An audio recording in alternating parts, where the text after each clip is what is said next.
He who cannot obey himself will be commanded. The loudest man in the room is rarely the strongest. He's the most fragile, and Nietzsche knew why, and in the next few minutes, you will too.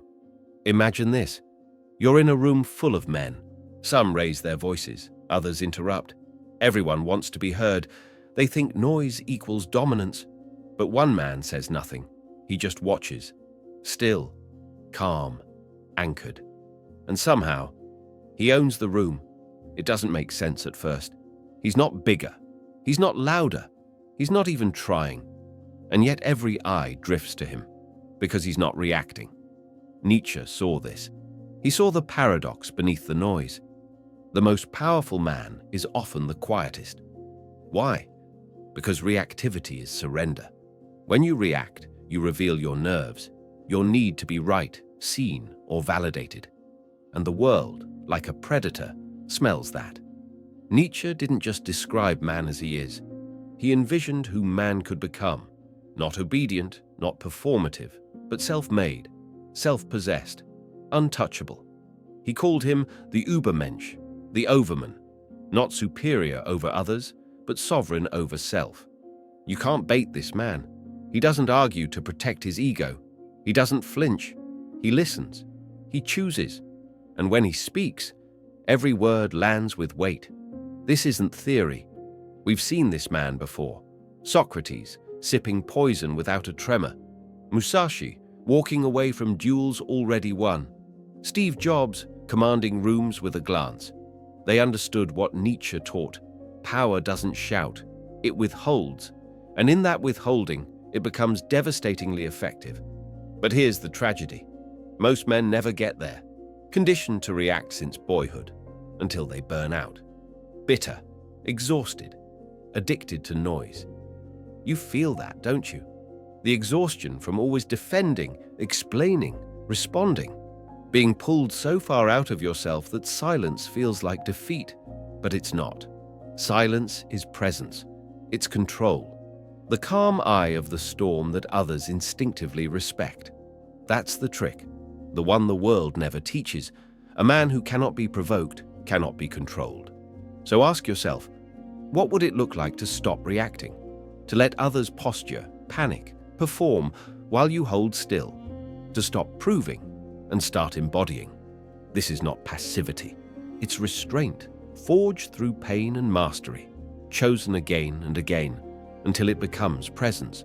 And when you reach that point, you no longer need to speak. You set the tone. That's the Overman, not a mythical beast, a man who passed through the noise and found something stronger on the other side. His voice steady, his silence full, his presence non-negotiable. If someone can provoke you, they own a piece of you. But if they can't, you've already won.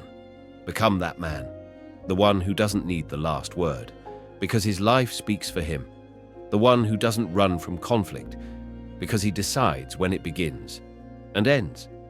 Become untouchable, not through dominance, but through discipline, not through fear, but through presence, and not by shouting louder, but by mastering when not to speak.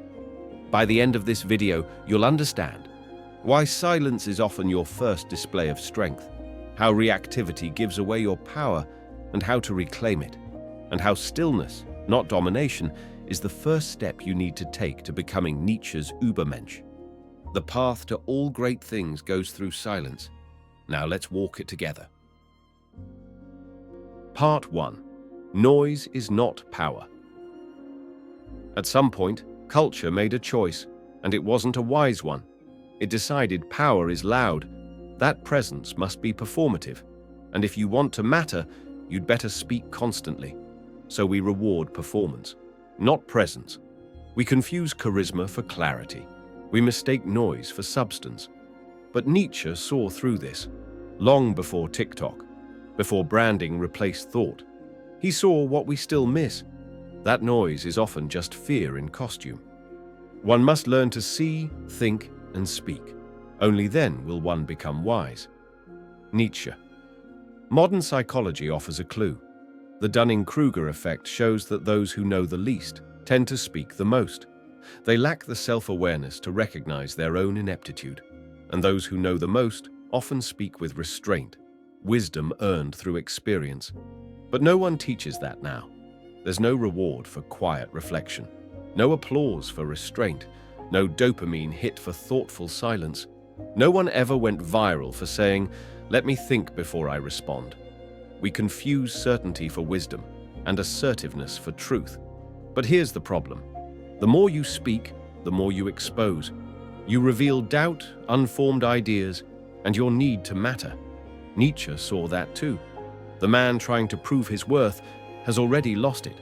Because true power doesn't campaign. It doesn't beg to be seen. It just is. Nietzsche wasn't obsessed with dominance over others. He sought sovereignty over self. He didn't write for the masses. He wrote for the few. The quiet ones who sensed something was wrong, but didn't yet have the words. The ones who questioned loud confidence and wondered what silence might reveal. So here's the question. Why do we still fall for it? Why do we explain ourselves to strangers? Argue online? Flinch at misunderstanding? Chase the illusion that being heard means being right? Maybe because the alternative, stillness, mastery, clarity, requires more than performance. It demands self-possession, and that can't be taught in a soundbite. Nietzsche's truth is sharp, and it stings. If you need to be seen as powerful, you are not. If you need others to know who you are, then you haven't figured it out yet.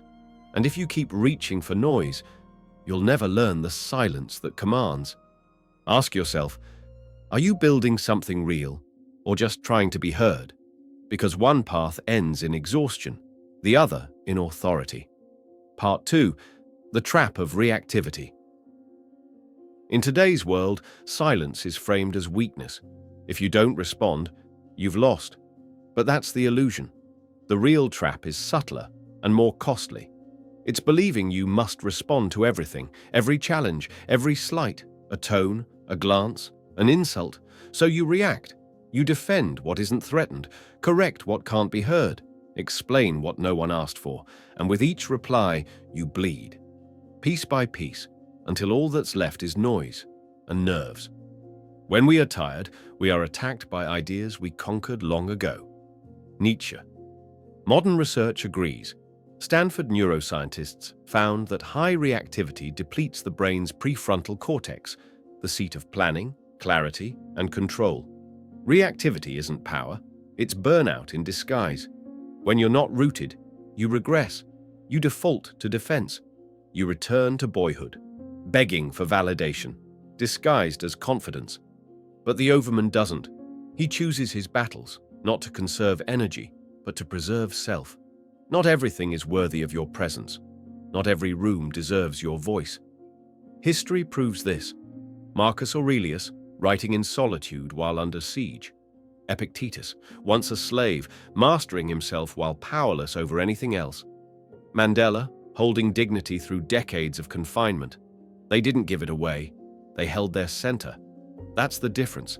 In a world designed to hijack your ego, to bait your pride, to pull you off center, the ability to pause, to choose, to stay grounded, isn't weakness. It's mastery. And it's rare, because most men still give it away. Part 3. The Power of Silence. Most men misunderstand silence. They treat words like weapons, and if you're not swinging, you're losing. But Nietzsche saw deeper. Silence wasn't avoidance. It was control. He who cannot remain silent will never know the right moment to speak. Nietzsche. In one line, he dismantled the performance of modern masculinity, because you don't need to speak to be respected. You don't need to explain to be understood. Presence isn't broadcast. It's embodied. And Nietzsche wasn't alone. Socrates, who mastered the art of asking, rarely offered answers. His restraint wasn't ignorance. It was design. He used silence to reveal the cracks in others' thinking, to let them confront their contradictions, to create space for clarity. He didn't control the room, he exposed it. David Hawkins, the spiritual teacher, said, "True power doesn't need to convince. It simply is." He spoke softly, but the room leaned in. His silence wasn't absence. It was invitation. Carl Jung wasn't known for grand speeches. He was known for listening so deeply, people unraveled in his presence. His silence wasn't passive. It was surgical. It gave the unconscious room to surface, where transformation begins. In the hands of men like these, silence wasn't absence. They didn't avoid conflict. They chose the terrain. They didn't refuse to speak. They mastered the timing. That's the diagnosis Nietzsche offered.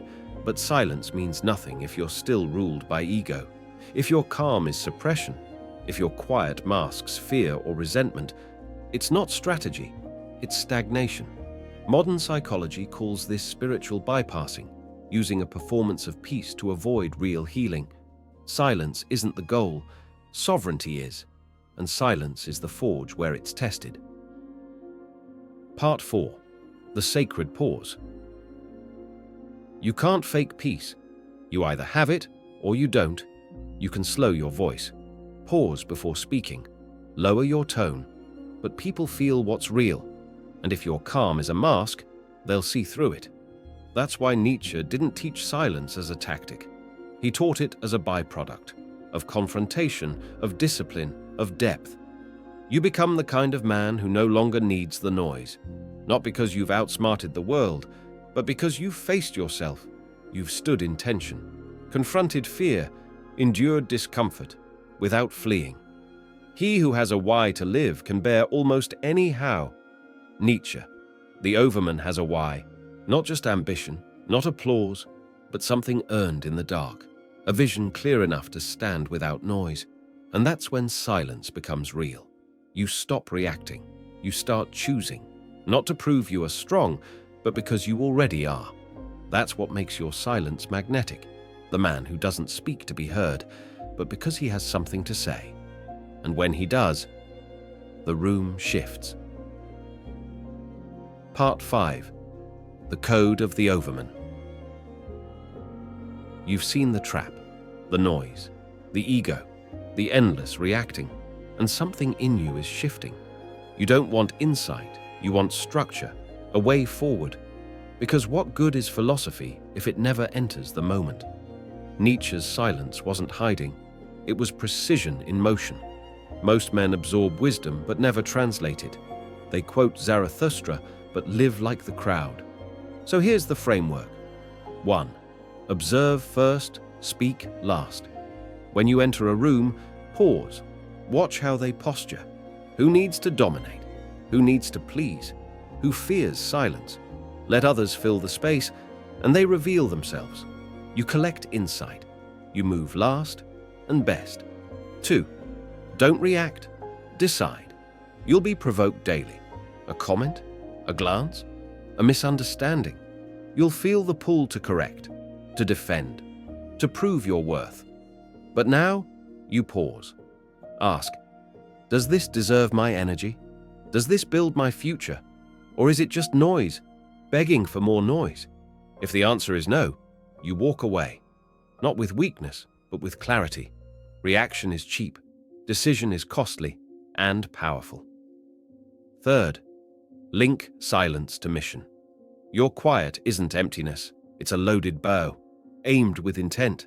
When your vision is clear, you stop chasing arguments. You stop explaining to those who won't understand. You act when it serves the mission with stoic control. This is how the Overman moves, with calm, with clarity, with precision.